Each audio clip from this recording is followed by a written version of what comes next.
Women of AR, Steph here. That's how I always start my little sessions now, isn't it? It's very reliable.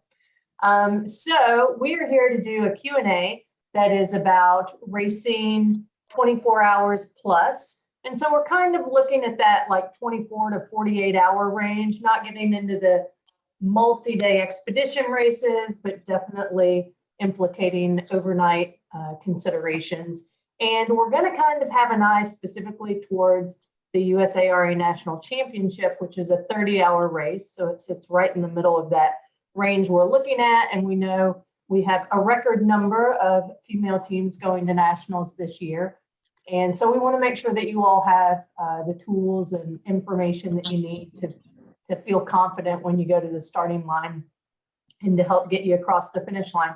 So we have all of our Women of AR mentors with us today, and I'll just have everybody say hello and wave a hand, because I think you're actually going to need to say something in order for your little piece to come into the forefront. Actually, I guess if I just keep it on gallery, then you can just wave, right? So let's start. I'm going to go in order of how I've got you on my screen. Let's start with Anna Noonlin. She is up in Wisconsin, so she's going to give us some local data that will be really helpful for nationals. We've got Kate Hanley White. We've got Barbara Nice May. We've got Abby Perkis. We've got Olga Huber. We've got Casey Hill. And there's me.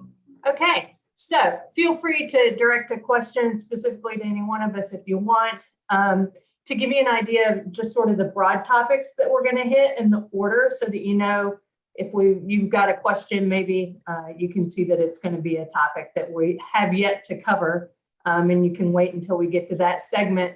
But outside of that, feel free to post something up in the chat or to raise your hand and ask a question anytime. We want this to be super interactive. But the topics that we've thought about or that we've seen people post in the group that they would like to cover that are specific to racing 24 plus hours, we're going to start with how to pack. And within that, we're going to include things like your backpack, hydration, your purification system, how much food do you pack for a race of that length, and sort of other priority items with the limited space you've got in your pack. What do you consider essential? And then we'll cover just real quickly O relays. Someone asked the question, and when she says O relay, she's talking about an orienteering relay, because I'm sure she's heard that has been done in some national championships before, which isn't to say it will or won't be done this year, but we'll just touch on that briefly in case it is. We'll talk about sort of what your team's strategy would be to tackle an orienteering relay.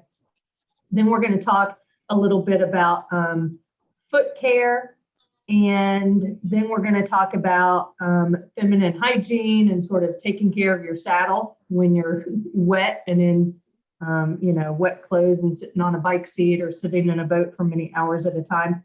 Then we're going to talk about sleep monsters, how to deal with staying awake. And then lastly, we'll cover things that are all things related to lights, sort of darkness. So we'll talk about headlamps, bike lamps, batteries. Oh, that's not the last thing. Then we're also, Anna has brought some maps of the local area. And so Anna's going to give us some local data on what to expect in terms of the terrain and the race director, 180 adventures and that sort of thing. So those are our topics. We are going to launch right into it. And Casey, I see that you do not have your mute on, so I'm going to ask you first to talk about, so for something like a race like Nationals, a 30-hour race, what size pack would you use? What are some of your packing considerations? So I use the MS2 out there pack for 24-hour races. Is that a 20-liter pack? Anyone off the top of their head? I think it is. And I normally use, the first thing I think about is how I want to hydrate. And I usually use a bladder and then I have 2 bottles in it, and I have 2 bottles on my bike. This past race, I actually used a smaller bladder because I knew I was going to have a lot more places to treat water. And it's easier for me to treat water in bottles rather than a bladder. And then I consider what the weather is going to be like where I'm going. If I need to leave space in my pack for layers, I check to make sure first all my mandatory gear can fit, and then the secondary things of like what I actually take to keep me comfortable personally during racing.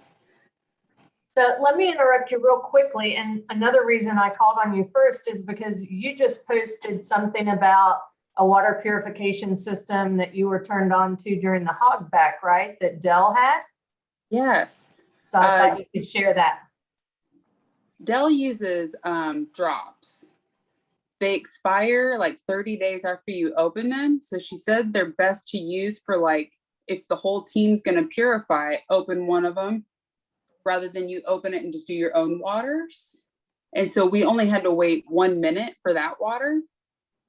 I had already run the water through my like squeeze filter and went ahead and used those. It tasted great, much better than when I use iodine, which is what I started with. Yeah, and then iodine is like a 30-minute wait, whereas this was 1 minute and you're ready to go. So what's the name of the product? Do you remember? I'm not sure, but in that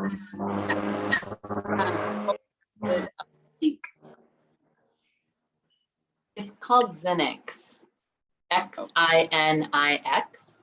And I think the only place I've been able to source it in the US is through Mike Closer's website. So through like the Out There website. And it tastes wonderful. It tastes just like water. I think it may be chlorine or similar based, but it does work really quickly, which is lovely. Yeah, that's awesome. Okay, so thanks. Kate, while you're on, how about you talk a little bit about your pack and your setup? Sure, yeah. So I think I approach it fairly similarly to what Casey described. I used to use the Out There MS2, but I recently switched to an Ultimate Direction. I believe it's a 20-liter. It's the Fast Packer.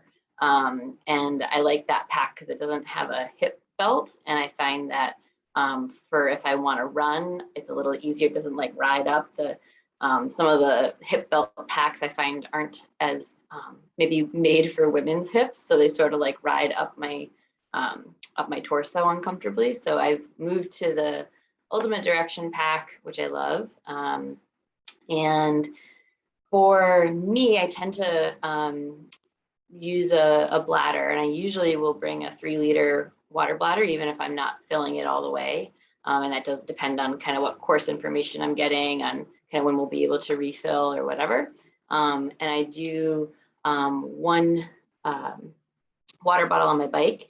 I'll say for 24-hour races, I think a lot about sort of like resupply along the course where I'm going to hear or where I'm going to be kind of encountering my gear. For example, like if there's a paddle bag, then I might think about like taking a lot out of my pack initially and stashing it in the paddle bag for later. Or if like we can bring our own PFDs, I'll pre-pack my PFD pockets with snacks. Or on my bike, I always have a top tube bag that I'll also preload with snacks. So kind of thinking about how to distribute weight over the course of this 24-hour race in whatever is allowed given the race rules. So my thought is always, when the less weight that I have on my back, the faster I can go. So that's one thing that I like about the Ultimate Direction pack, is it's a little bit smaller. I have a smaller one still that if it's a summer race and I don't need a lot of layers and gear, I might even go for like my 15-liter pack, but trying to keep it small and light and trying to, just do basically the minimum, the mandatory gear and food. That's my sort of, that's what I'm trying to fit in my pack. I'm kind of a no extras sort of person, except for maybe lots of extra lube. That's the one. I know we'll get there later with that one. I always want to make sure I have extra lube. So let me ask, go ahead, Abby. I just wanted to offer another water alternative. A few years ago, our team kind of collectively made the decision to switch to Katahdin bee-free bottles, which you have to have the right kind of course, right? So these are soft shell, like the bottles that can compress down into nothing. They weigh very little, but they have their own filter built into them. And the water pulls through a lot more easily than some other inline filters that we had used previously. So if the course allows you to kind of scoop and go and just make sure that you're drinking when there's water available and kind of chugging a bunch, then the bee-free is a really nice alternative, because it means you're not actually carrying water with you all the time. And also that you don't have to wait any time to drink it. It just goes right through the bottle. We'll typically have 1 or 2 bladders with us empty, either because of capacity requirements or just in case we, in an expedition race, for example, we encounter a section where we're not going to see water as regularly. But for 24 to 30-hour races, we've had pretty good success going with the bee-frees. It does take a reorientation in how you drink. And I prefer the comfort of a bladder. I prefer having water kind of at the ready. But in terms of being able to go fast and light, the bee-frees are a nice alternative. And let me ask you, Abby, so one of the points that was brought up during our discussion in the last, when we had the discussion in the group about packing, one of the points I raised was, I think there's a misconception among a lot of racers about when we talk about mandatory personal gear, that they think they have to carry it themselves, that must mean my personal gear, I have to carry it all with me at one. And I said, just understand, all that means is there needs to be one of each of those, one of those things for each racer. It doesn't mean you have to carry your own, right? And so I very often will have my teammate Sarah carrying a lot of my mandatory personal gear. She carries, pretty much anything we can get in her pack and off me, other than food and drink, because we want to make sure I'm eating and drinking enough. So I'm curious, Abby, with your team, how do you all divide up the responsibility for carrying mandatory personal gear? And how does that sort of influence your pack decisions? It's a really good question. And I think some of it is race dependent, but more often than not, the person who, we don't necessarily have a designated quote unquote mule on every one of our team, lineups. But if there is somebody who kind of takes on the role of being the person that carries the most stuff, then they will be kind of designated to carry the team gear and somebody's extra personal gear if, if somebody's feeling a little bit less confident in their fitness, or for example, like I hate fast starts. If we're going to be on foot at the beginning and we have to fly, when we did the epic a couple months ago, 6 months ago at this point, Jesse Tubb carried my small pack within his pack so we could run that super fast. And then I took it from him not long after. So we will divide things up that way. Or, like Kate, if I have the ability to go with a smaller pack, maybe I'll even carry some of the slightly heavier gear, but smaller gear, because I just prefer to have less kind of bulk on my back if I have the option. The one thing I will say for our team from a safety perspective, we try to have an extra whistle with us so that if somebody is not carrying a pack at all, then they will at least have a whistle in their hand. That's not mandatory necessarily, but it's just kind of one safety check that we tend to have. Yeah, good. Olga, did you have some thoughts to add about the packing discussion? Yeah, I just want to mention, because I think I got that tip from Abby back then when I was looking for the pack. And of course, out there is out there, right? Everybody have out there packs. But then Abby mentioned that she used Osprey Tempest because it's better fit for the female body type. It's specifically built for women, and that's what I got. And what I liked about it, first, it's specific female, more built to a body type. It also comes in 3 different frame sizes, right? So I'm 5'4". I don't need, my teammate is 5'10", for example. We need the different size packs for us. And REI actually carries them. So you can actually, if you have a REI local store, or you can just have them ship and then return it. So you can actually try it on to make sure it fits. I thought having something that fits very important as far as investing in a pack. Yeah, I've always been a big fan of Osprey packs as well. And I do like their range of fit sizes. Anna, I'd like to ask you about clothing. I know when you did your little video for us once before, you said you tend to run kind of, you don't wear as many clothes, you run hot, I guess is the way to put it. So you wear cooler clothing. But I'm curious, especially since you're familiar with what Wisconsin nights are likely to be like up there, what would you do in terms of clothing, and how do you think about clothing for an overnight, you know, where it's potentially going to get cooler overnight?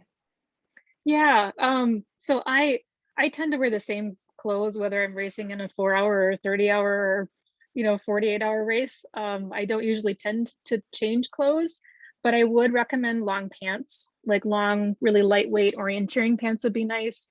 The race director, Paula, will have you bushwhacking a lot on foot. And while there's not a lot of nettle up here right now, there's a lot of brambles, and you're going to be through some really thick stuff. So I definitely would recommend long pants.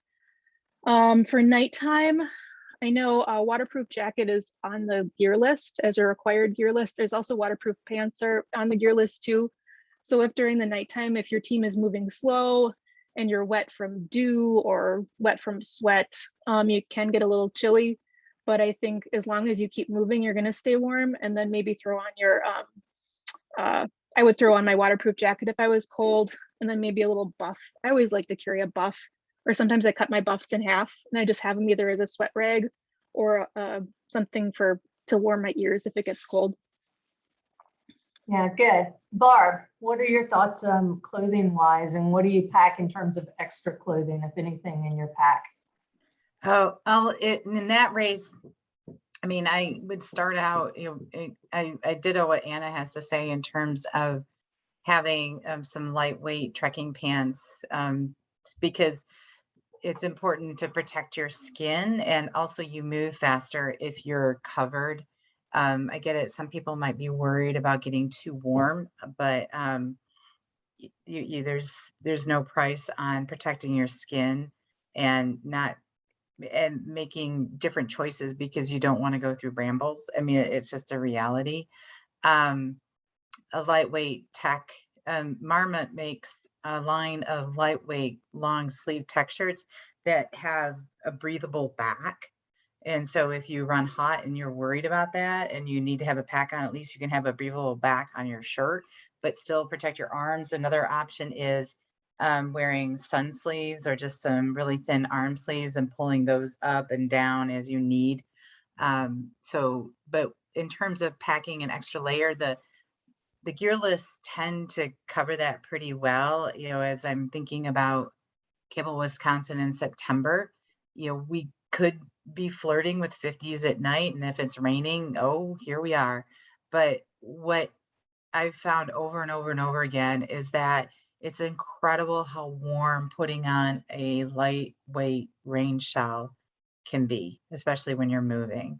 And the other thing is, one thing I've learned is that if you're coming off a paddle and you're freezing, just get moving. Don't worry about putting on extra clothes because you're going to be climbing a hill. If you're on a river, you're climbing a hill. So just look forward to that. I mean, I was thinking about Two Rivers when we got off the pack rafting section and there was that monster hill that was going to be nearby. I just said, hang in there. Don't put anything on. Just go, go, go. And then my teammates started putting on tons of layers. I said, no, we gotta go, go, go.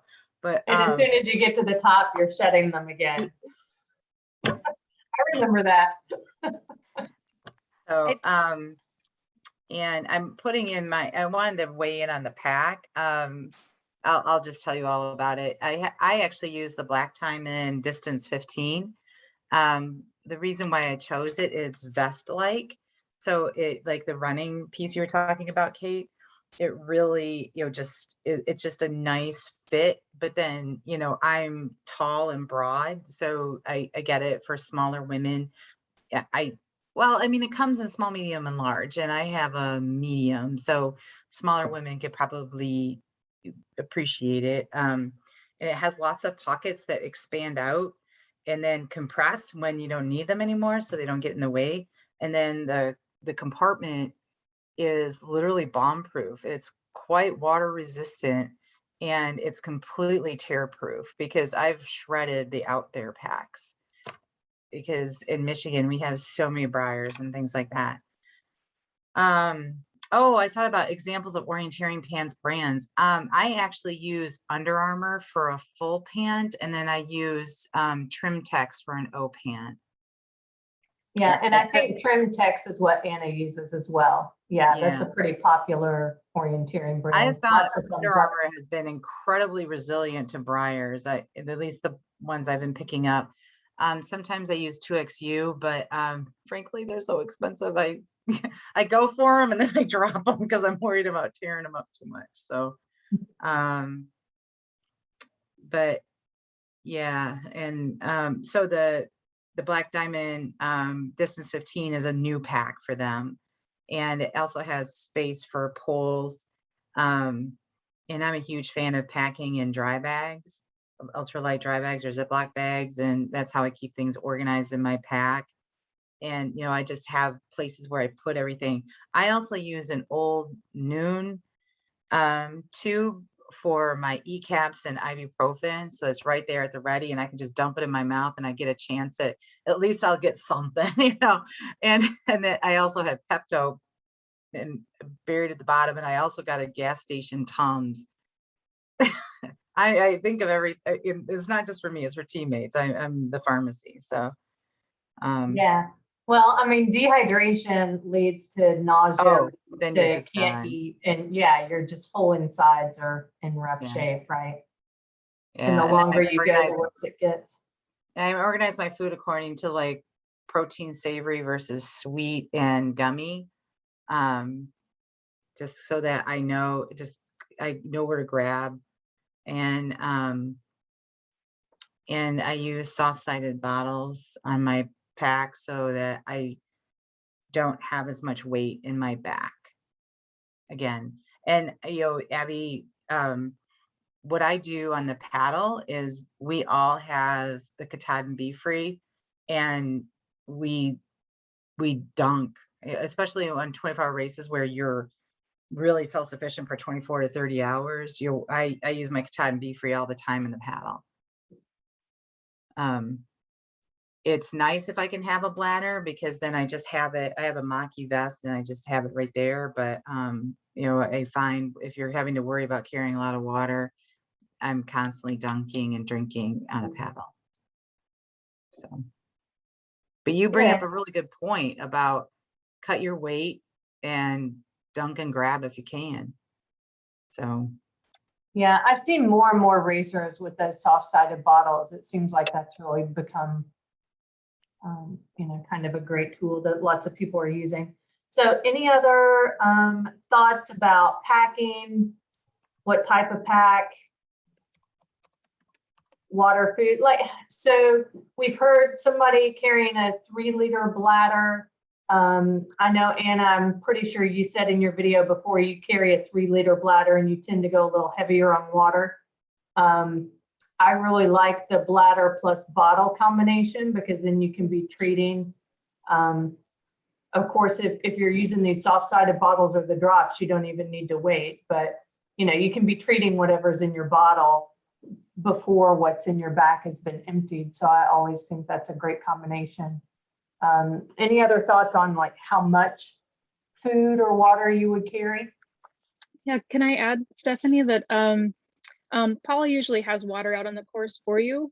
It's always good to have backup plans. There's lots of lakes and very clean water around here that you could treat, but she usually has that pretty well stocked along the course. I'd also add too that when you're doing your mapping in the morning or maybe the night before, depending, once you get your route planned and you measure out all your distances, it's good to do some time estimates to see like what the general, you know, how long are we going to be out on the first trek? How long are we going to be out on the paddle?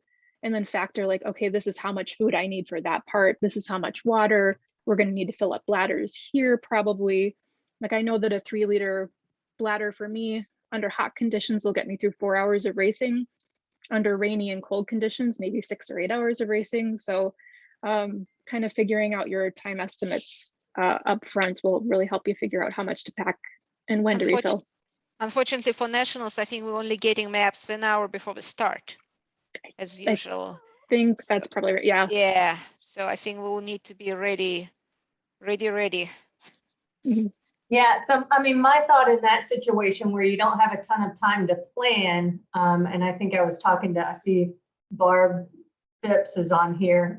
We were talking about this topic. My thought going into that then would be to have a lot of different smaller packs of food, you know, like 4-hour, 6-hour bags of food, you know, have multiple bladders ready or multiple bottles ready and have those kind of all in my box that I've got with me at the TA so that I'm ready to really easily pull things in and out of my pack, depending on what we find out during that hour of race planning.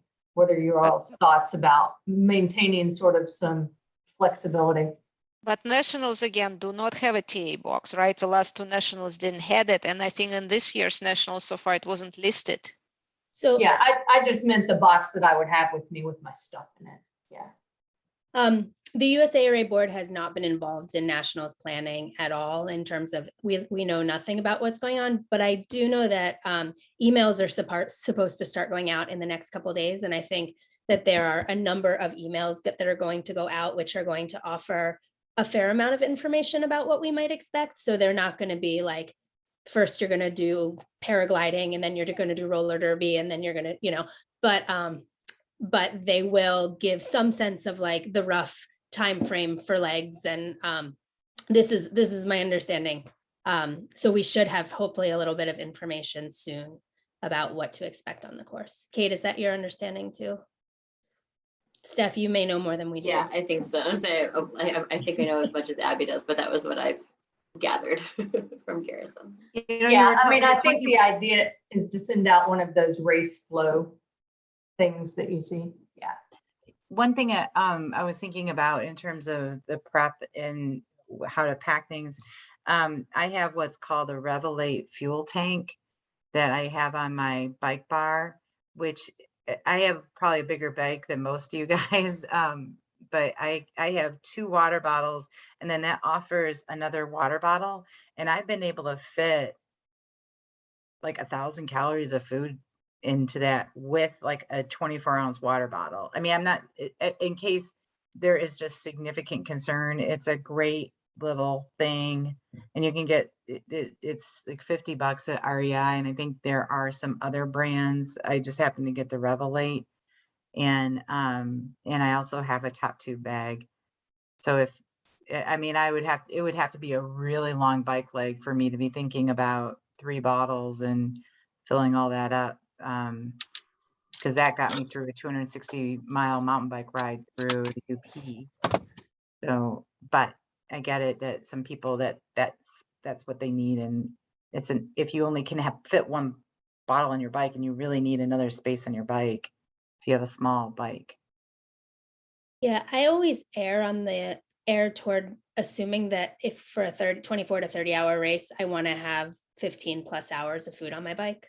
So I just try to load up all of my bike bags, and, you know, bonus, if I don't need it, I'll just throw it in my trekking pack once I'm out on the course. But Olga, to your point of us not knowing a whole lot of information, I default to getting the weight off my back and knowing that like I should at least see it on the course and be able to transfer things, but rather than starting with the excess. Yeah, I also started to play with, you know, my partner got me a bike packing bag that goes under the saddle that I kind of expands. And I think I might start using it more on the bike too, because again, it's still on the bike, right? I still need to push that bike, but at least it's not on my back, right? It's on the bike frame versus on my shoulders.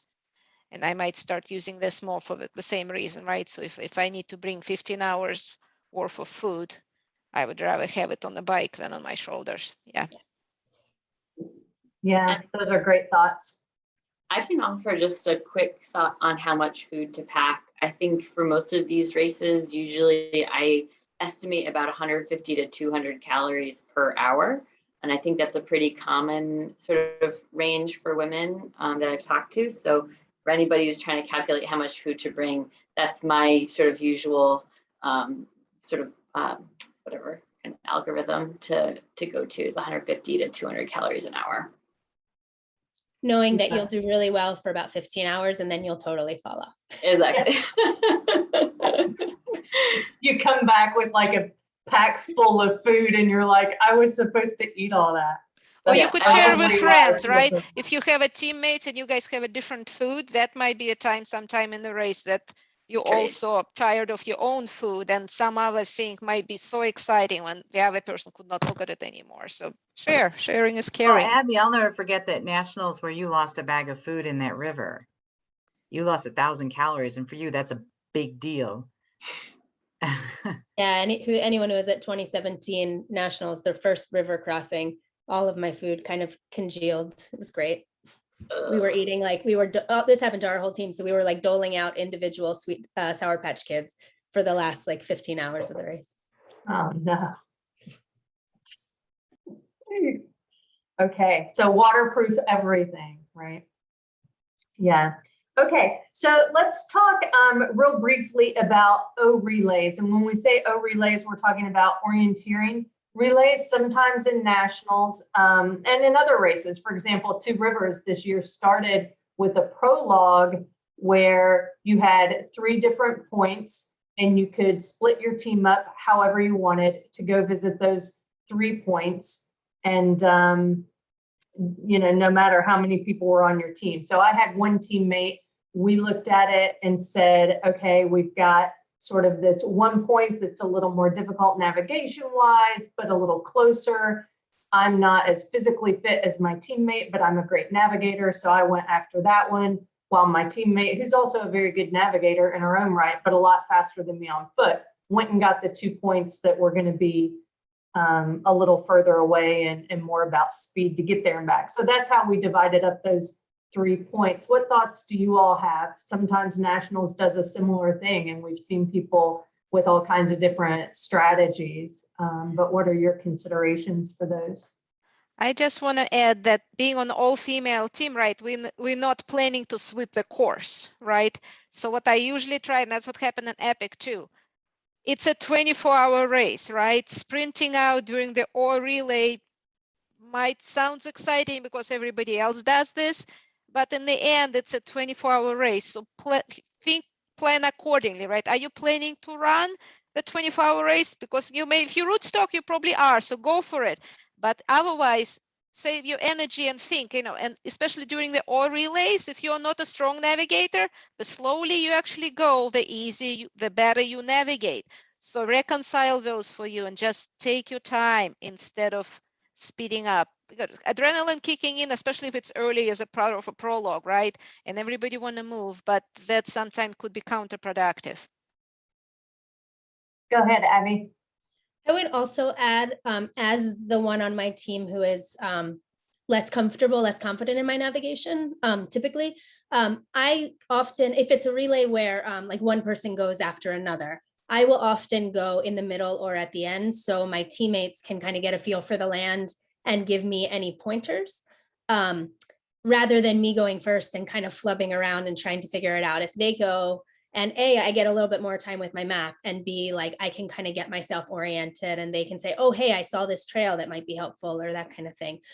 If it's a course like the Two Rivers, where you kind of give people 3 points and say, get them however you want, that's not quite as good a strategy. But if you do have varying levels of navigational ability, that might be a strategy that works for your team. Yeah. And typically I'll say this, and again, I'm not saying whether there is or is not an orienteering relay for nationals this year. I'll just say that generally speaking, when that has happened, it's almost always the case that you have some of those points that are much easier from a navigation standpoint. You know, they recognize that not every single member of your team is going to be a crack navigator. And so usually, you know, you want people on your team who are good navigators to look at it and identify which points are going to be the easier points. And then you're going to divide them up according to your different skills and speeds. You know, that's typically how that is done. Any other thoughts on that before we move on? And sometimes, as you said, there is sometimes tough navigational point, but sometimes they're easy points, but it includes a long run, right? So if you have a strong somebody on foot, so that may be their choice. As you guys divide things up, that may be, hey, you know what? Everybody could run 1K on the road to the bridge where the checkpoint is and run back. So that's another kind of see what's your team's strengths and weaknesses might be. Yeah, so thanks, Olga. Annie, I see the questions that you've posted, and what I'm going to do is put down the scouting question to address when we get to Anna's segment about local conditions, because that's going to nest well with that. Your question about 6 glow sticks in the mandatory gear list, could that mean night paddling? I will tell you that I'm pretty confident that probably that is not a change from previous years. Maybe not, or maybe it's one of Paula's gear list. I'll just say, I don't know that you should necessarily read anything into that one way or the other. You know, a lot of times you can have a race director with their own sort of particular you know, gear lists that don't really change a whole lot to sort of signal what a given race is going to have. So I'll just say that I would suggest you not assume that there is going to be a night paddle because there are 6 glow sticks in the mandatory gear list. I think I would be prepared for one though. Seeing Yeah. glow sticks on there, I would be prepared for a night paddle or potentially the potential for paddling in the dark. Sure, absolutely. And especially the race director mentioned during the question of Air Georgia, right, that prepare for the balanced race. She said, don't just expect paddle for 2 hours. Yeah. So I think meaning the longer race, more longer paddle, more potential of being at night, right? Well, and especially like as a race director, I know that when you design a paddle, and if it's in the middle of the race, you start to realize your field's spreading out. So you might have some teams that require glow sticks and some who don't. So I would assume that it's a definite possibility, knowing I've done a number of Paula's races and very frequently we have paddled at night. There you go. They're fun. They're great. Yeah. And to your question, Annie, about the likelihood of having night paddling in any nationals, yeah, there's no reason that we would say we don't want a night paddle. I think night paddles are awesome. So I know in Paula's races, it's not uncommon to paddle multiple times in the race. And most of what we have here is lakes. But there's been some races where we've had 8 to 9 hour night paddles. We were just paddling out through the night. So yeah. And so then the follow-up question is, what are tips and considerations for night paddling? Let's talk about that when we get to the segment on lights, because that's a big part of it. Have some really good lights. And then the other key is use your compass. But we'll make sure that we cover night paddling when we get to those sort of all things related to darkness and the challenges that darkness throws at you. Okay. So let's move to foot care. And one of the other things you had mentioned with that, Barb, that I see I didn't really put down specifically, so I'm going to throw it in with foot care just because they're both sort of body related things, was muscle cramping, dealing with muscle cramps. So let's kind of pick either one of those that you want to weigh in on, Barb, or both, and we'll talk about foot care and muscle cramps. Actually, I'll start with muscle cramps because I actually had, I've had a shift where the last 3 races I've had horrible cramping and different kinds of things. And I also learned a super secret, top secret way of prepping your feet too. So I'm going to share the super top secret foot prep that I heard from a teammate. So what I found out about the cramping that I was realizing, it was actually, I think it was the shoes. I thought Ultra Lone Peaks was the way to go for me. My foot is just too narrow for them. And I was constantly gripping my toes to try and keep my feet from not sliding around. And that was sending a cramp up through my legs. So what you wear on your feet really matters for your legs. And so I've had to switch to Saucony endorphins. And, you know, I'm always seemed like I never really have found a shoe that works. Well, I like it works for a while and then it doesn't work. So, and that stinks when you figure out it. Like I found out in Florida, Solomon's don't work for me anymore when I had blisters all over my feet. But cramping, I think that you need to know how your body's going to react to heat and react to stress. And especially if there's something about a lot of climbing, then that's what can also trigger some cramping. Also just tiredness. For me, it's more heat, but then I was also experiencing it because of the shoes. The products I use are Salt Stick. I also use ibuprofen, and also I found a homeopathic remedy called leg cramps. And I I just did a training weekend with a guy that's like super fast. I was really scared, and I took a ton of and I knew we were going to be doing a lot of climbing in some situations. And then I was in a very narrow canoe where I had to brace my knees in a C2. And I was worried about my legs cramping, and my legs stayed perfectly great with this product. It was like $6 on Amazon, and it was really helpful. But in other situations, when it's really hot, I take 2 salt sticks an hour, and it usually keeps the cramps at bay. I also use Scratch, and that has been a really good product for me. And of course, drinking water. And I try to drink a lot of water just generally, and then before the race. I drink a lot of water a day before a long training day or the race. I had a really hot race here in Michigan, and my teammate lost his ECABs. So I had measured out exactly what I needed, and then I had to share. And then we were running through the woods, and then I just fell because my leg just cramped up so bad. And he came over and he said, "Is it a leg cramp, or do I have to help you get up?" Like, "It's a leg cramp." He's like, "Okay." And he walked away. He wouldn't still help me. But anyway, and then of course I was covered with poison ivy then. So so there's that. But I do want to share what I had heard is the super secret way of caring for your feet, is using something. There's a product called Tough Foot that I spray on my feet 2 weeks before, and then a week before, rubbing in epic amounts of something like Gurney Goo or Trail Toes on your feet. It just helped. It's helped me a lot, and I get no blister. And then I'm so on the fence about toe socks. I know they're great, but I just really hate how they feel. So, but for nationals, I will be wearing toe socks. Ooh, good for you. Yeah, I couldn't do it. Does anybody else wear toe socks? I Yeah. am, because as a trail runner, I've kind of gotten that habit. So yeah, I do. I use them a lot. Yeah. Yeah, Good for you. they just make the difference. Yeah, I'll bet they do. Yeah, you just gotta grit your teeth, right? And put them Once on. you That's a super once you wet it dirty, I don't think you will really feel the difference. But yeah, you will at the end. Yeah. True I enough. mean, I don't know if it is super secret, but that's what I was told, and I've done it a few times, and my feet have come out just great. Okay, cool. I've never heard of this Tough Foot product. Is that the brand name, the Yeah, it's called, manufacturer's name? yeah, I'll put it in the chat. It's called Tough Foot.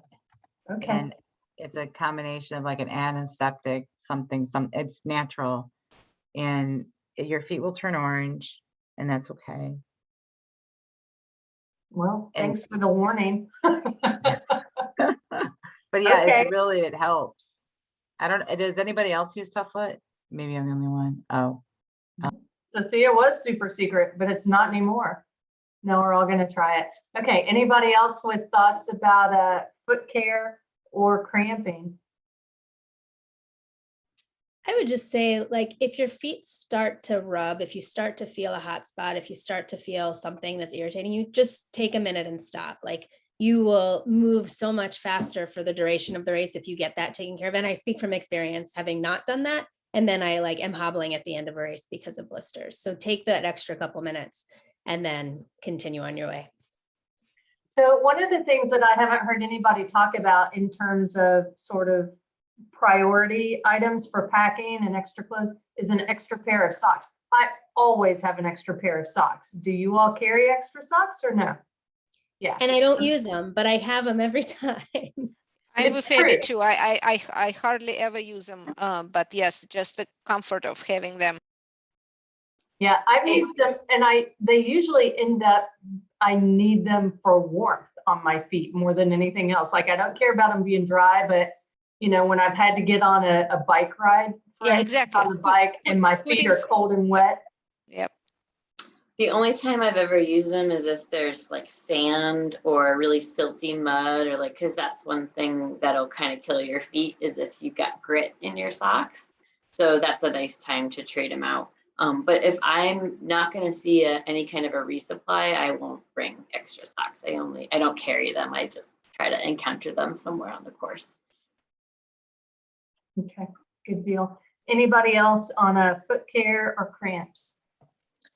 I will wear ankle gaiters to keep my socks clean, because if little like sticks and rocks get in there, then you're having to take your shoes off or they rub. And I find that just little ankle gaiter just keeps my shoes and socks clean, so I don't have to change them. For cramping, I've done for years, I do sport legs and enduro lights. And the enduro lights are an electrolyte supplement. And I think they're both, I think they're by Hammer Nutrition, but the sport legs is a combination of supplements that it's awesome for cramping. Like I take 2 every 4 hours. I think that's what's recommended. And it's just preventatively. And then I've never deal with cramps, but for my teammates, when they get really bad cramps, just taking some more of the sport legs fixes it like pretty quickly. What brand of gaiters do you have, Anna? Oh, I think they're Pearl Izumi. I think they're Pearl Izumi gaiters. Okay, good deal. I- All right. I want to add one thing about gaiters. If you're looking at calf gaiters, I used to be a Trimtex fan, but now I'm a Moxie gear. Is it MOXY? MOXIE. You have to be a particular height for Moxie. I think they're amazing. And I so want to like them, and I'm too short. So, because they only come in, I mean, they do have shorter ones, but they serve a different purpose. So just make sure you're taller than 5'2". All right. So how about we move on to feminine hygiene? And here we're talking about dealing with the call of nature. I know someone had posted, Casey's like, yes, I've been waiting for this. I know someone posted in when we had some discussion about this in the group one time, asking about what do you do if you have to defecate on the course? Are you taking trials? What do you do?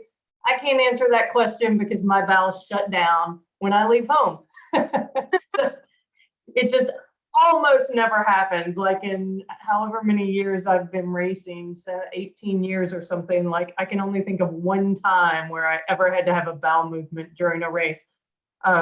So I'll be the first one to sort of put out there that I'm not much help with that. So let's talk about what you do for that. What do you do if you're on your menstrual cycle? And then also just sort of general care for the saddle area. How do you deal with chafing and just bruising and all those different things? Casey, I know you're dying to weigh in on this one. I am, just because I've done all those things in the woods. In fact, my very first 24-hour race, the breakdown, I was on my period, and I was like, I have to come up with a plan now. So it's evolved over the years, but this is what I carry in my pack. Like I just took it out of my pack for hogback. It's a bag inside a bag with biodegradable wipes. You want to make sure they're actually not all flushable wipes are also biodegradable. So you want to make sure what you get biodegradable and scented. And then in the other bag, so obviously that's what you can use, like if you need to go to the bathroom and you need to wipe. If you do need to go to the bathroom, make sure that you go off of the trail.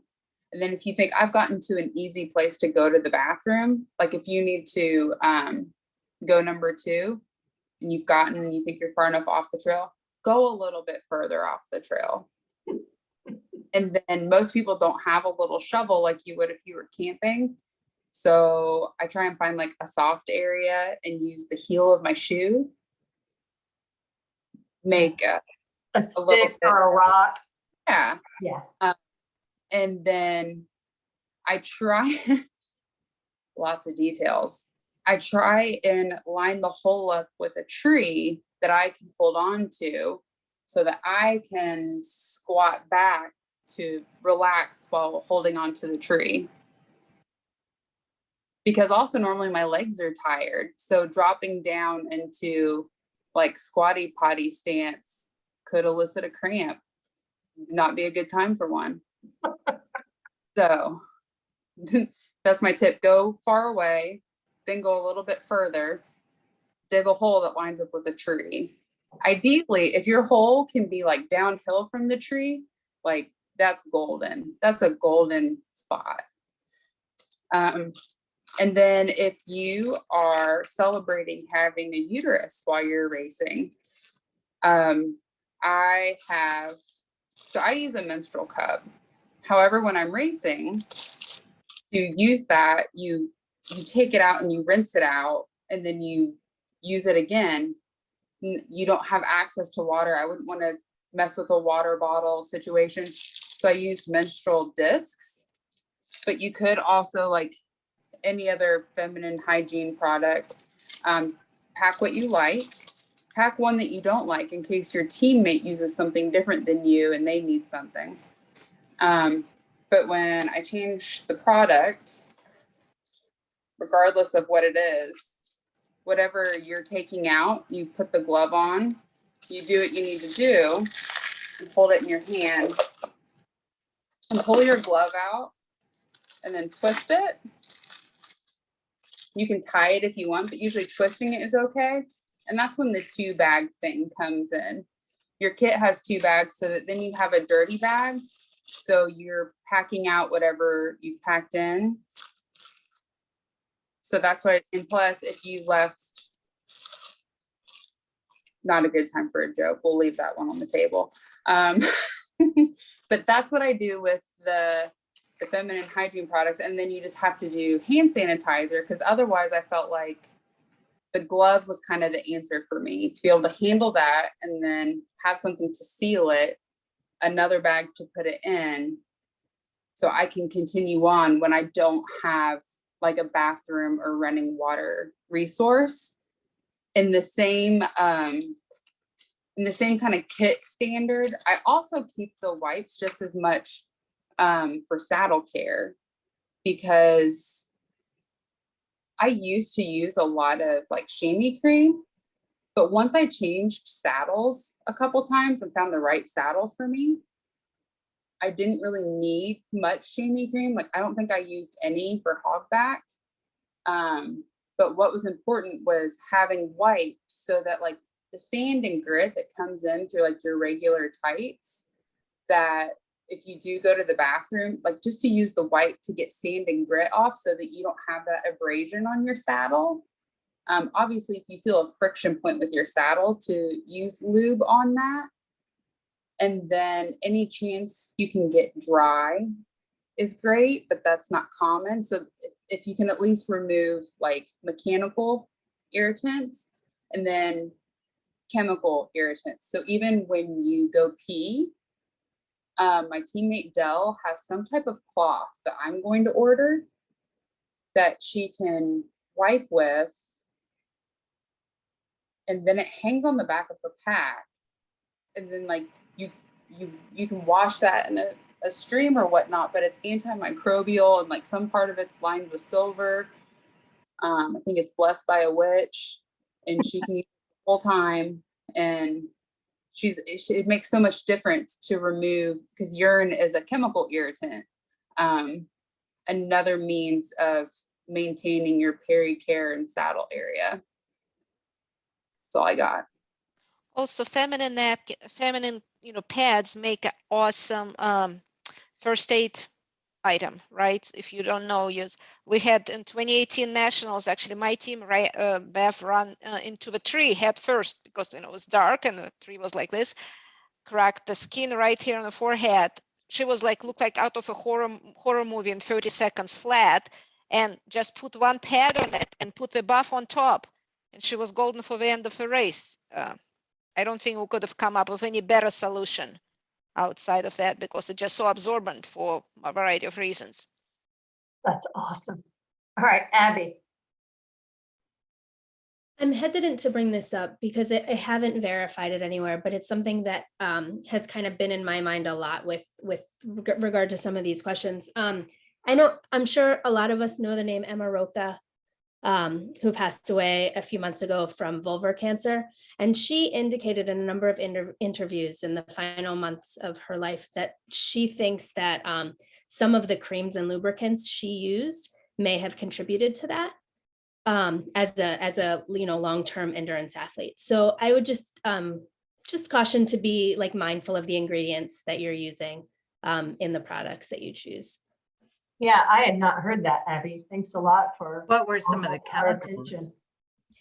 I mean, I don't know what she was using, and she's from Spain, so she may have had, access to different products than we do. And she's also been racing, or she had been racing since the 90s. So I don't know when it was, but she indicated that a number of times. Wow, I hadn't heard that. Thank you a lot for sharing that. So yeah, maybe we can dig into that a little deeper and see what some of the concerns are, and brands that are more natural products. Okay, good to know. Anybody else want to talk about, do you have any differences? Yeah, go ahead, Casey. I had one more thing about if I do use a lubricant or put something on a chamois, I tried like just the regular store-bought things like Euro Cream. I went through a Rungu phase. And what I've found works best is when I tried to switch to natural deodorants and bought all different kinds, that like the more like creamy hemp seed oil natural deodorants were a lot easier to keep in my pack, and also to like reapply, to open and then put down like on my chamois. And also ones that you can get that include like tea tree oil. It's antimicrobial. Seems like a good idea, but also that in general, our bodies are really smart, that the more natural, the less is more down there. But I forgot to mention that, like, that's also what I use. Like if I feel like a hot spot coming up, that all of the natural deodorants that didn't work as deodorants make really good like chamois and chafe sticks. Lubricants, yeah, great. That's good to know. I've got a couple of those myself. I should consider repurposing. All right, anybody else do anything different in terms of hygiene that might be some useful tips there? No, all right. So let's move on then to talk about sleep monsters. How do you all deal with that? If you're in a night paddle, right, that's some of the worst sleep monsters you can get, is being in a boat at night. What do you all do? What are your techniques? Anybody? You can only sing, I will walk 500 miles so many times, right, at the top of your lungs. You stole my secret stuff. And belting out show tunes helps too. Singing rounds too, where if you've got a 3-person team, just trade off on the round. Mark Latanzi swears by 2-minute mysteries or riddles, which are really good for the boat. Chemicals like caffeine pills are really good too. Yeah. I found using caffeine strategically helps, right? I used to be, before the race, I'm going to chug a big cup of coffee, and then maps are distributed and my hands are shaking. So after that, I kind of reconsidered it and, hardly use it during the day unless I feel really sluggish, and just keep it on for the night when I really need it. Because once the sun comes up, it's like magic, right? We're all of a sudden awake. So. Anybody a 5-hour energy fan? I love 5-hour energy drinks. They don't agree with me. I can't use 5-hour energy, but I use Forto coffee shots. They're lightweight and tiny and a little tasty. And I agree with you on the strategic use of caffeine, Olga. And I have experimented with not using caffeine for the few days before and then using it then, and then using caffeine. Stopping caffeine before a race only produces a really grumpy Barbara. It doesn't make a difference on the impact of the caffeine during the race. And I have caffeinated salt sticks, which are helpful. And I buy caffeinated honey stingers. Also, I haven't done this necessarily, but if there's going to be night paddling, I might. I have a tiny little speaker and a tiny little MP3 non-GPS, and that's waterproof, bomb-proof, just for music. I used it in Florida, and it's just really kind of cool when you can actually sing 500 miles and you don't have to remember the words, and then it goes right into Start Me Up by the Stones, and it's just stuff like that. So and keeping people talking is good.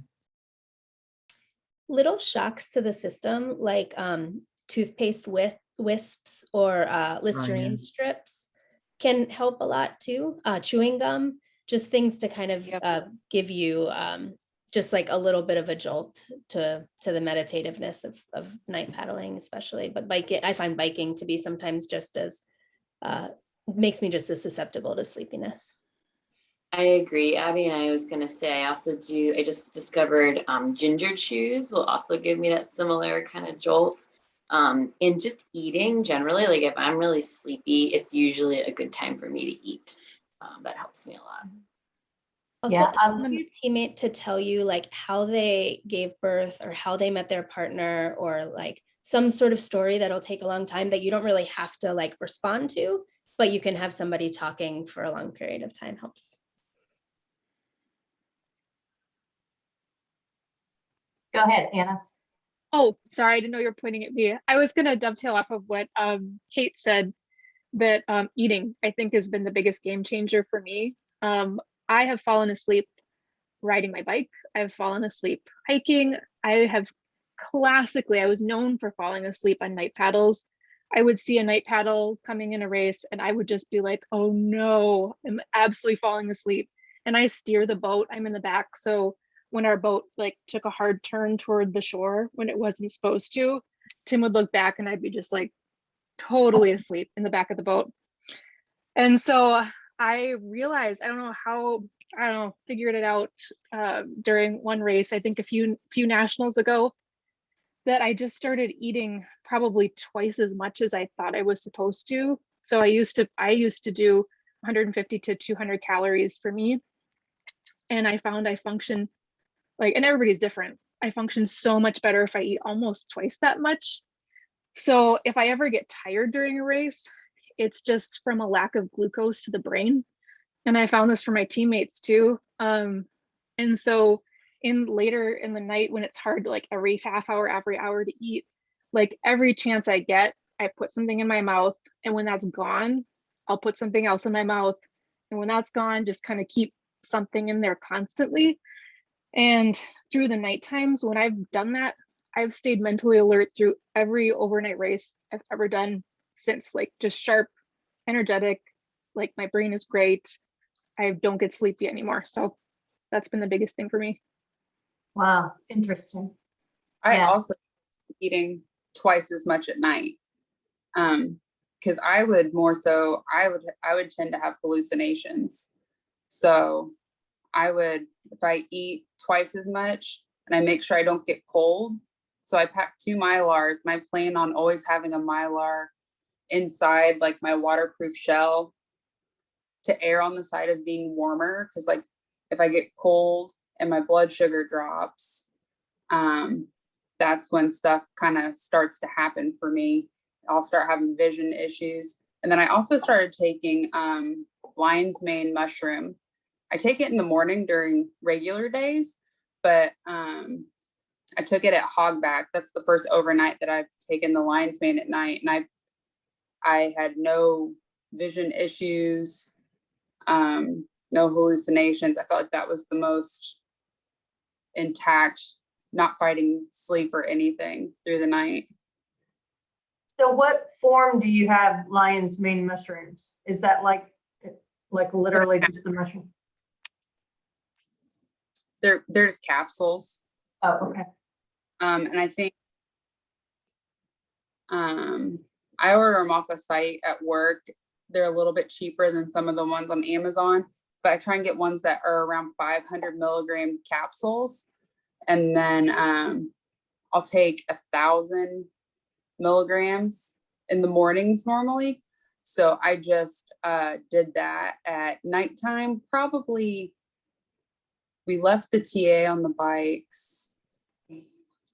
I probably did that around midnight. I'm usually fine until midnight and then start kicking into like the night mode, eat twice as much, start doing those types of things. Good deal. All right. And one more short thing, Steph. Yeah. When our team does rely on caffeine, we have found that if we take it almost like preemptively around 9 or 10 o'clock, it sometimes will be fine to like get us through the rest of the night, but doing it before everyone is totally zonked out makes a big difference. Yeah, stashing something in that TA that you just about to go into a night usually helps too. For me, I put like there's a Starbucks with I think guarana and something else that comes up. So it's like, it's not a caffeine, it's something else. And the checking the sun, especially, oh, Starbucks flavor feels very fancy at the TA, and it helps to carry through too. Yeah, Starbucks is always good to see in a TA for sure. All right, anybody else? Let's talk about then the other nighttime bugger, and that's the darkness. So let's talk about lights. What headlamps do you use? Are they rechargeable? Do you carry extra batteries? What bike lights do you love? Let's talk about some of that stuff. Kate, you want to go first? Sure. So our team all uses lupine lights. And the nice thing, if you regularly race with people, is if you can coordinate your lighting system, that means that you can also maybe bring batteries that kind of, maybe one extra battery pack that if somebody's light fails, you can sort of replace their battery, which is nice. I have the Neo, which is the single bulb headlight from Lupine. I find it works great for me. I find that on the lowest setting, I can easily make it through the whole night. And then I can also kind of bump it up if I need to like look for a checkpoint or I'm trying to look at the map or something. So having a really good light is pretty crucial. I also found when I kind of stepped up my light game that I got the helmet mount for my headlight as well, so that I can kind of swap it out of the the headband onto my helmet directly. It's just much more comfortable. And then for my bike light system, I have a Denote, which our team also all has Denote lights. And again, it's a really nice way to just kind of trade batteries if we need to. But we got those especially because the battery packs last for a super long time. So if you're doing multi-day races, they last a little longer, we found, than the lupine lights. And they're very, very bright. But yeah, the biggest thing is just light up the night, get as much brightness as you possibly can. And that has really just, talk about even just fighting sleep monsters, like having lots of bright lights really helps with that too. Awesome. Thanks, Kate. Anybody else? Yeah, the bike light brand, I'll just respond to Annie. It's Dinotte, Dinotte. I'll put that in the chat too. What other systems do people have? Anna, what does your team use? I was just digging under my maps here to get what lights we have. I love this little guy. We all have these for our handlebars. It is spelled KNOG, and it lasts all night on medium. And it's a really, really awesome thing when you're doing single track or like big downhills. You can bust it on high and have like really, just really bright lights. And that's all self-contained, batteries in there, everything. I also do a little light on top of my helmet. This little guy, which is Vispro, VISPRO. And This one, the only thing with this one, it's not super bright, but it does last all night. And the combination of the two lights works well for us. We were sponsored by Light and Motion. So we have their Stella 500s. I don't know if they make these anymore, but this is what we use for trekking on this little headband. And the one battery lasts us all night too. So for 30-hour races, we're never changing out batteries for that. Awesome. Anybody else? Abby? I have used a lot of the brands that have been talked about right now. Everyone on our team is running Lupin on bike and on trekking, and I actually have a bike light separate from my headlamp. But all of these are great options. Good. I want to explain my comment a little bit. The only reason I was able to afford Lupine is I raced for Lupine in Florida and I got a discount. So I got a whole Bilka set. But before that, I had what was called the Army Tech 2300, and it operates on 18650 rechargeable batteries. And it was incredibly bright, and I was able to get through quite a bit. And it's the bar that it's like a little bar with the light. And if you buy what's called, I call it a fish hook mount, but it's a universal flashlight bike mount that's ultra light, that fits on your bike, and it's adjustable and it's super secure.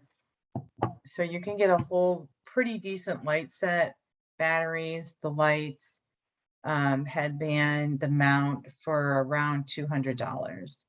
And it served me for several years. And then, but I had worried a little bit, like, what if my little battery compartment got dumped in the water? Then I would have lost two 18650s, which would be a big deal in an expedition race. So, and Lupines are pretty freaking amazing. You know, like when you're doing the head swivel, wow, I had a teammate that had them and I was kind of jelly. But for an entry light, I had the Army Tech. I got two of those, the mount, and 6 18650s. And it served me well for several years, and they're my backups. Yeah, nice. And that's nice to know what some affordable options are. I've used a Saigo light on my handlebar, and I can't remember what it was, but I know that I didn't get Lupine at the time just because they were so much more expensive. So it was definitely a more affordable option. And it's CYGOLITE. And it's, I don't know, like about that long and about that big around, and it's got 3 different settings. And so it puts out a lot of light on the upper setting, but then I can put it low to, make it last for a while. And what I really love is it's rechargeable, of course, rechargeable battery. And the battery for it is just like a stick. It's smaller than a noon tube stick, and it just rotates on the back. The battery comes out, you can put a new one in there. So I just always carry a second, a spare battery for that. I keep it in a little Ziploc bag in my bike handlebar bag. So I always know that I've got, quite a few hours that are going to come out of that light. And then I've got a spare battery. They're super light, small, easy to carry. So I've been pretty happy with that Saigo light, set up for a long time. And I've tried a number of others, but it was an affordable option that I really liked. Any other thoughts on lights or questions on lights? All right. So let's talk about then night paddling, some tips for night paddling. I think I already signaled my big tip, which is use your compass, not your gut. That's actually good advice for navigation at night off the boat as well. Don't trust your gut, trust your compass.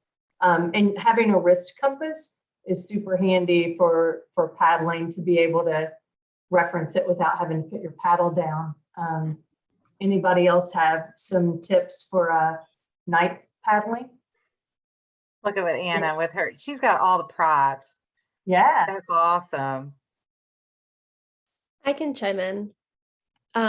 So our team actually typically, unless we're on a river that requires some more significant kind of water handling, boat handling, we actually tend to turn our lights off at night and use the terrain to navigate with, along with a compass, of course.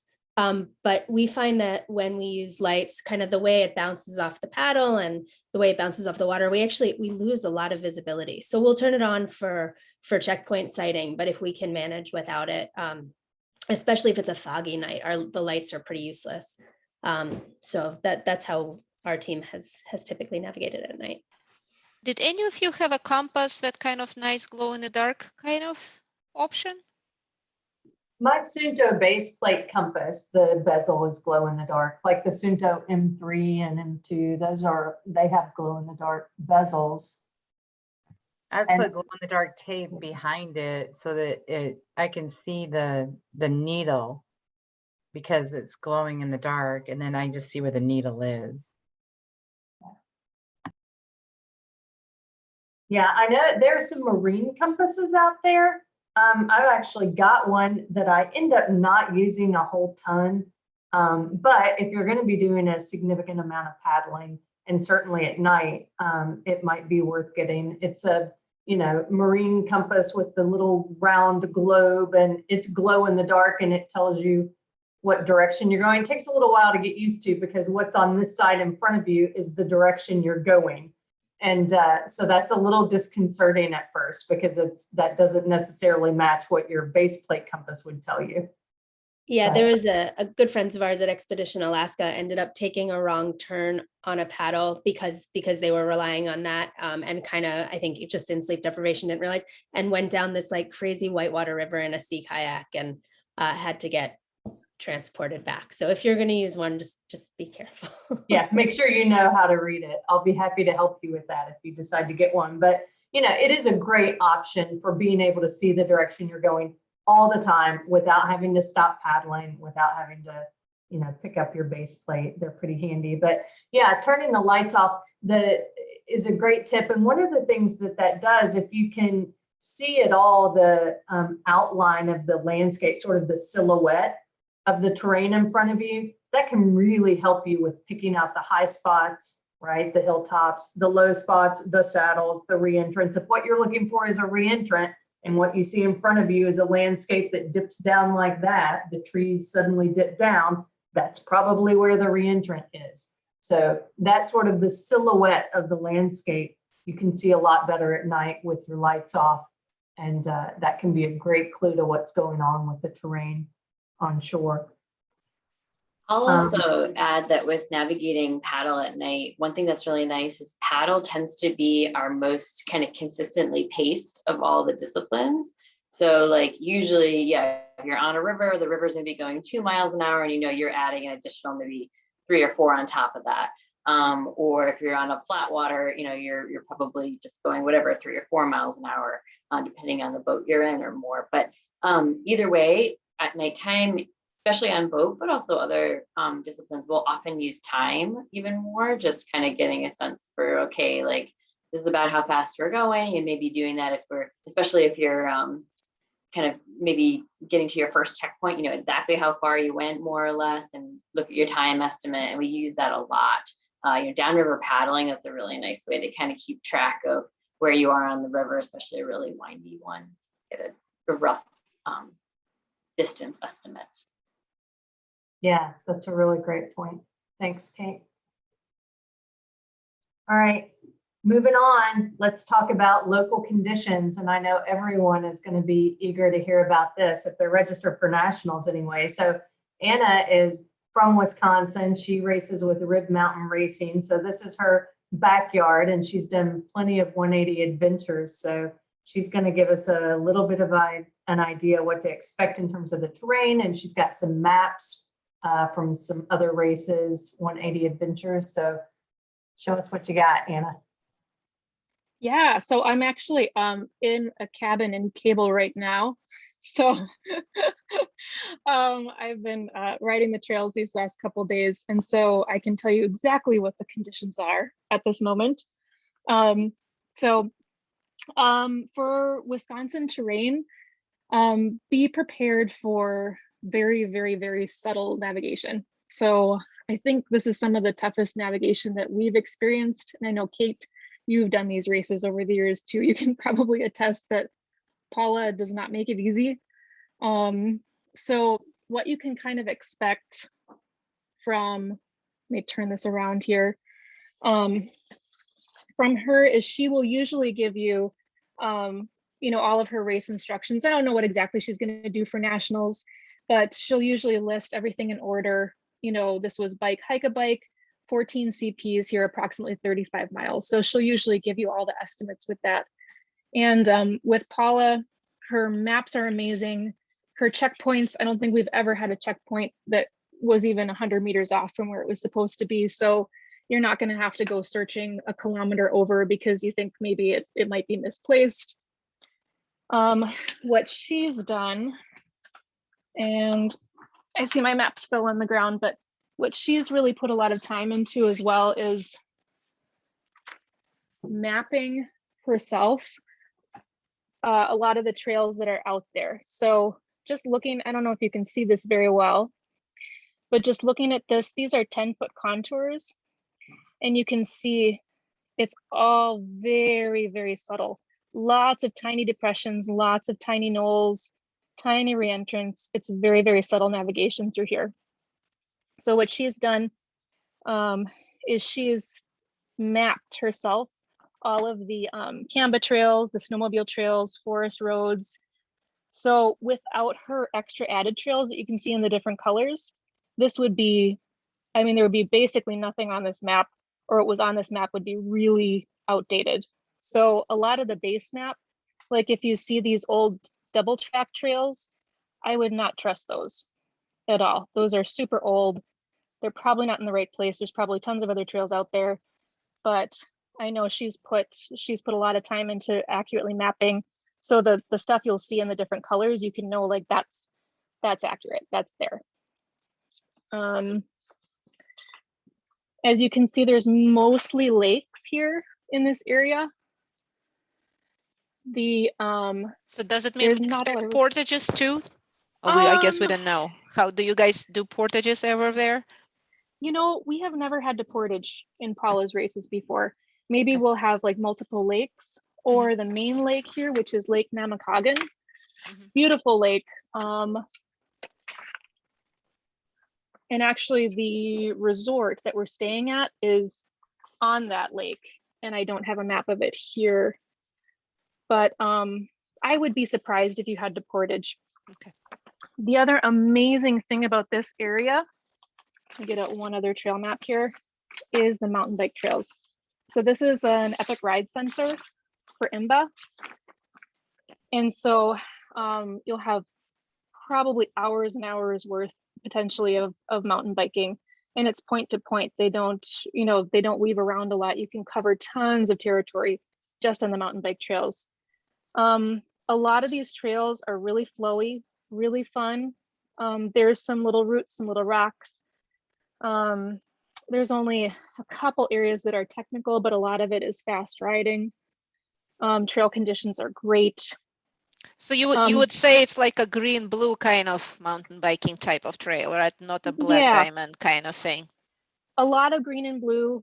I do wonder if she'll have us on, I don't know if she'll put us on some of the black trails because it's a national championship, but a lot is green and blue and very flowy. Although there's so much trail here that you might get a big variety of stuff. And what she tends to do, and I can just say this, but I don't know what she's going to do for nationals for sure, but she'll tend to have you ride a whole loop, and then she'll have checkpoints kind of along it, but you don't know where they are. So you'll have to ride the loop and kind of find where they are based on that. The main thing for her races is, I would say, be prepared for some very long, very, very difficult navigationally trek sections. So maybe a trek section that takes you 4 or 5 hours with very subtle navigation. The only thing I can say for this is definitely slow down. These are not sections you should be running at all. Even the top teams will probably be slowing down their pace, especially if it's a night. Everybody slows down their pace just to be super accurate, because it's, the navigation is very, very subtle. So it's nice to try to find bigger features that you can navigate to, and be prepared to turn around and go back to a known point and reshoot it potentially. But definitely all the trails that she has marked in here are really, really helpful. Would you say, Kate, is that pretty? Yeah, everything you sum it said, up? Anna. Yeah, and I think, emphasis again on the subtlety of the nav. And I do think, interestingly, Paula often seems to find these big sections of land that have some trails, but not as many trails as maybe you would like there to be. So she'll mark them on the map, but there won't necessarily be very many of them. Right. And yeah, she likes to have long bushwhacks through. The terrain out here is so there's no, so you also have the Birkebeiner ski trail that goes through this area. And if you're on the Birkie trail, it's going to be a really wide grass trail that's mowed down, but it's going to have, like, ski trails do lots of ups and downs. So some of the other trails you'll find won't have as much elevation change, even though this is kind of, it's called kettle moraine topography, which is basically when the glacier came, it dropped a lot of rocks and it created these little kettles in the ground. So lots of tiny little depressions, very subtle features. But in this particular area, you'll have lots of woods that are just open running. You can totally, wide open for bushwhacking. And then you'll have some recently logged areas where the underbrush has had a chance to grow up. And that's all brambles and really slow running. Because, with logged areas, there's fallen trees. You're having to really watch where your feet are. So if you get into one of those areas, you may want to think about taking a way around, or just know if it's really worth it, to push through. But that's pretty slow going. But for a lot of the areas, very wide open. And I assume those areas will not be mapped with darker green or anything, right? Because the maps are just the general topo maps. Okay. Yeah. Not exactly. all maps. Mm-hmm. Yeah, And exactly. Cable. Are these all cable maps or? Yeah. Oh, so the maps that I'm showing you here, these are the 2019 Stubborn Mule adventure race maps from 180. So these are Paula's maps from 2019, and it's in the same area that nationals be based. I think. I mean, I'm pretty confident, but I can't say for sure. But basically, all these maps are available online too. Yep. Paula has posted them on her website, so you can go and look at all of these maps I'm showing you here. Anna, how are the bugs right now? They're actually not bad. So there's no ticks right now.